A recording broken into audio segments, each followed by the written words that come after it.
Si te pregunto por el transporte público de Ámsterdam, seguro que pensás en tranvías y bicicletas.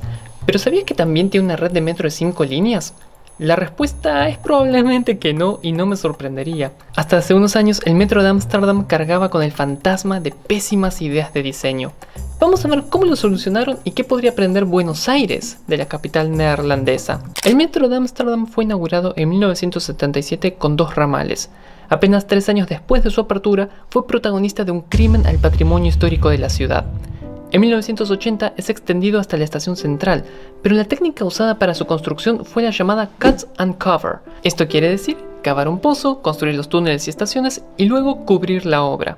Por ejemplo, la línea A del subterráneo de Buenos Aires se construyó así. Sin embargo, el recorrido del metro pasaba por debajo de barrios históricos, que a pesar de la resistencia de los vecinos, no fueron respetados. La maquinaria derribó cientos de edificios antiguos del siglo XVII que nunca se recuperaron. Esta parte de su historia hoy es recordada en la estación Newmarkt, con la representación artística de una bola de demolición destruyendo una pared de la estación. En 1990 se llevó a cabo una obra de extensión del metro hacia el barrio de Amstelveen, en el sur.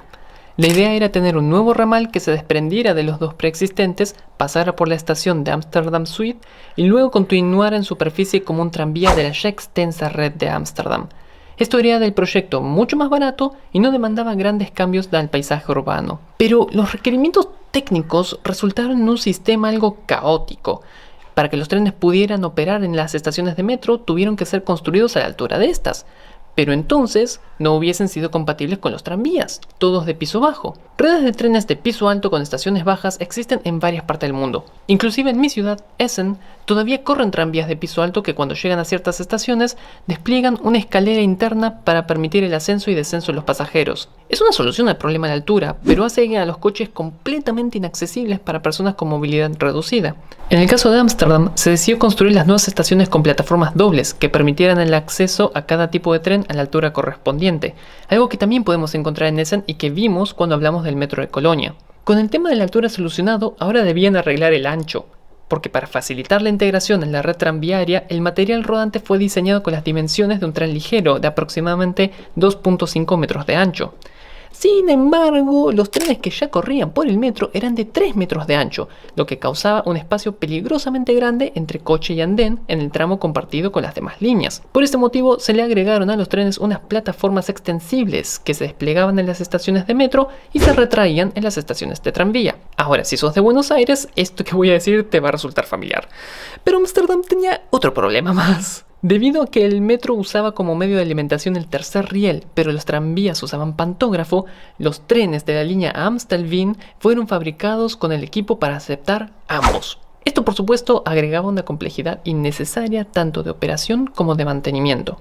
Para empeorar las cosas, cuando se inaugura finalmente el híbrido metro-tranvía, todavía no estaban al tanto de los inconvenientes que acabo de nombrar, por lo que la siguiente línea que construyeron, llamada línea circular, y la siguiente generación de metro, fueron hechos con el estándar angosto del Sneltram. Entonces, Ámsterdam consiguió 2 líneas de metro con costos operativos elevados, con trenes que le quedaban chicos al metro original, cuyo trazado usaban en parte, y que eran completamente inutilizables por los trenes que ya tenían. Eso si no contamos que cualquier accidente en la sección tranviaria causaba demoras en toda la red debido al entrelazamiento de sus recorridos. Al final se dieron cuenta que tener una red con 2 estándares distintos era ridículo.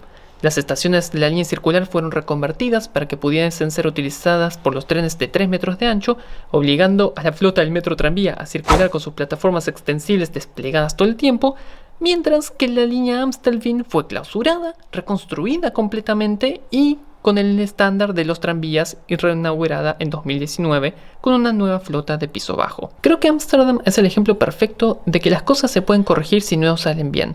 Solo hay que estar dispuesto a admitirlo y no querer encajar una catenaria en una línea que fue construida para operar con tercer riel. Una cosa es tener una red con 2 estándares distintos, pero una misma línea por lo menos tiene secretos interesantes.